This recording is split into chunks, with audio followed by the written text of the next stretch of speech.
జ్ఞానేమాయను, శాస్త్రులేమాయను, ఈ లోకపు తర్కవాది ఏమాయను. వెయిట్ మినిట్ని వీక్షించడానికి ఆన్లైన్కి వచ్చినటువంటి మీకు ప్రభు పేట శుభములు కలుగునుగాక. ప్రియమైన వాళ్ళారా, నాకు బాగా జ్ఞాపకం ఉన్నది 1993 సంవత్సరం. నేను మూలపేట అన్నటువంటి కాకినాడ దగ్గర చిన్న గ్రామం, సముద్ర ఒడ్డున ఉంటుంది. అక్కడ నుండి పిఠాపురం మా అత్తగారి ఇంటికి వస్తూ మధ్యలో చర్చ్ ఉంది. ఆ చర్చ్లో నా భార్యని బిడ్డల్ని విడిచిపెట్టాను కనుక వారిని పికప్ చేసుకుని ఇంటికి వెళ్ళాలి. చర్చ్ జరుగుతూ ఉంది. నా పరిస్థితులు అసలు బాగోలేదు. నేను ఏ పని మీద మూలపేట గ్రామం వెళ్ళానో ఆ పని అవ్వలేదు. ఇంకా నెక్స్ట్ 10 days కూడా ఆ పని అంతా స్తంభించిపోయింది. ఇప్పుడు నేను చర్చిలోకి అడుగు పెడుతున్నాను. ప్రసంగం జరుగుతుంది. ఎంతో ఇంకొక 5-10 నిమిషాలు క్లోజ్ అయిపోద్ది కదా అనుకున్నాను. నేను వెళ్ళి కూర్చుంటున్నాను. అక్కడ దైవజనులు ఈ మాటే బోధిస్తున్నారు. కొరింథీయులకు రాసిన మొదటి పత్రిక 1వ అధ్యాయము 20వ వచనం ఏమనంటే, జ్ఞానేమాయను, శాస్త్రులేమాయను, ఈ లోకపు తర్కవాది ఏమాయను.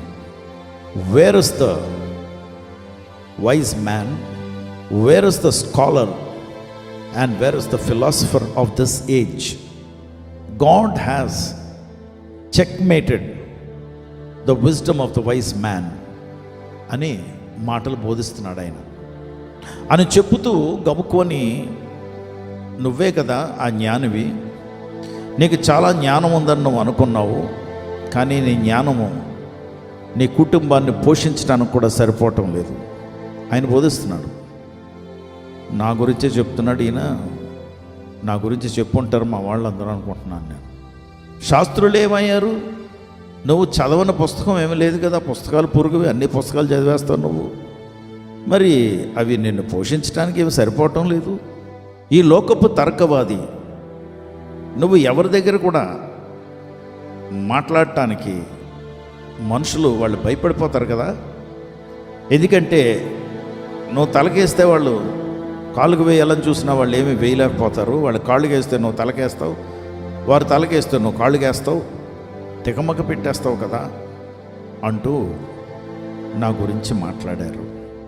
ఈరోజు కూడా ఆయన మాటలు ఫ్రెష్గా ఉన్నాయి నా మైండ్లో. దేవుని బిడ్డలారా, ఈ లోకపు జ్ఞాని, ఈ లోకపు శాస్త్రులంటే ధర్మశాస్త్రాన్ని ఉపదేశించేవాడు, టీచర్ ఆఫ్ ద లా. మూడవది, ఈ లోకపు తర్కవాది అంటే ఈ లోకంలో తర్కించేవాడు, అంటే ఫిలాసఫర్, తత్వశాస్త్రాన్ని బోధించేవాడు. ప్రతి దాంట్లో ఫిలాసఫీ తీస్తుంటారు చూడండి. అంటే ఆ తూము దగ్గర ప్రొద్దున్నే కూర్చున్నటువంటి పెద్దవాళ్ళు, నాలా తల పండిపోయిన వాళ్ళు కూర్చుని, ఏ దారన్నా ఆ దేవుడి దగ్గరికి రా బాబు అంటుంటారు. ఏ దారైనా ఆ దేవుడి దగ్గరికి. సూర్యుడు లేకపోతే చెట్టులు భోజనం ఎక్కడ తయారు చేసుకోగలవు. అందుకే సూర్య భగవానుడికి నేను నమస్కరిస్తున్నానని ఒక ముసలాయన నాతో మాట్లాడేవాడు. నేను మాట్లాడదాం అనుకున్నాను, కానీ కొంత ఆలస్యమైంది మాట్లాడటానికి. ఆయనకి నిరీక్షణ లేక బీచ్లోకి నడుచుకు వెళ్ళిపోయి చనిపోయాడు, సూసైడ్ చేసుకున్నాడు. దేవుని బిడ్డలారా, మనకి లోక జ్ఞానాన్ని చెక్మేట్ ఆడించే దేవుడు మన దేవుడు యేసు ప్రభువారు. ఆయనకున్న జ్ఞానము ఎవరికీ లేదు. జ్ఞానానికి కేంద్రం ఆయన. జ్ఞానం ఆయన దగ్గర నుండే రావాలి. శాస్త్రులు ధర్మశాస్త్రాన్ని ఉపదేశించేవారు, టీచర్స్ ఆఫ్ ద లా. ఏ చదువుని గురించి అన్నా మాట్లాడగలిగినటువంటి వారు శాస్త్రులు, స్కాలర్స్ అంటారు వారిని తెలుగులో శాస్త్రులు. ఈ ధర్మశాస్త్రాన్ని ఉపదేశించేవారు, వారికి అర్థమైనటువంటి ధర్మశాస్త్రాలన్నీ దేని వైపు చూపిస్తున్నాయంటే యేసు ప్రభు వారి వైపు.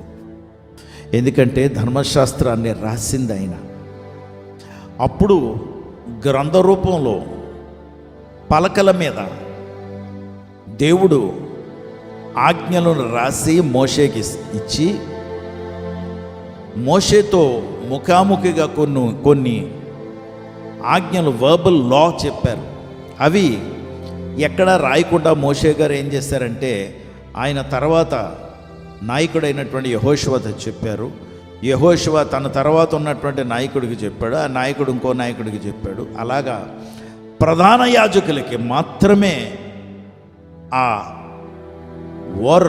ఓరల్ లా, రిటన్ లా రాసినటువంటి మాటలు. ఈ రెండిటికి కేంద్రం ఎవరు అంటే మన దేవుడు. ఫిలాసఫీ, తత్వశాస్త్రానికి కేంద్రం, చెక్మేట్ చేసేవాడు ఎవరంటే యేసు ప్రభువారు. అందుకే దేవుని బిడ్డలారా, ఏ శాస్త్రం అయినా, ఏ ఫిలాసఫీ అయినా, ఏ థియాలజీ అయినా, ఏ నియాలజీ అయినా, ఏ నాలెడ్జ్ అయినా యేసు ప్రభు వారి దగ్గరికి రావాలి. ఎందుకంటే ఆయన చెప్పిన మాటలు తప్పకుండా సత్యము, ఆయన చెప్పిన మాటలు నెరవేరుతాయి. అందుకే యేసు ప్రభు వారు ఒక్కరే చెప్పారు, ఏమని? నేనే సత్యం. ఆయన చెప్పిన మాట అబద్ధం అయితే ఆయన కొలవక్కర్లేదు మనం, కానీ ఆయన చెప్పిన మాట తప్పకుండా నెరవేరుతుంది.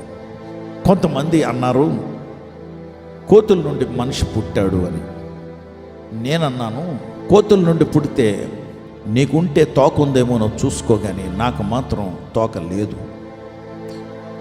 కోతుల నుండి నేను పుట్టిన వాడిని కాదు, దేవుని రూపంలో నన్ను తయారు చేశారని బైబిల్ చెప్తుంది. కనుక నా స్వభావము ఇప్పుడిప్పుడే దైవత్వంలోకి వస్తూ ఉంది. కానీ భూమి మీద నన్ను చూస్తే దైవమును చూసినట్లుగా ఉండవలసిన వాడుగా నేను ఉండటానికి నేను ప్రయత్నిస్తున్నాను అన్నాను. అందుకే యేసు ప్రభు వారు అంటారు, ఆయన గురించి చెప్తారు కొలసీలకు రాసిన పత్రికలో, దైవత్వం యొక్క సర్వ పరిపూర్ణత క్రీస్తు శరీరమునందు నివసించుచున్నది.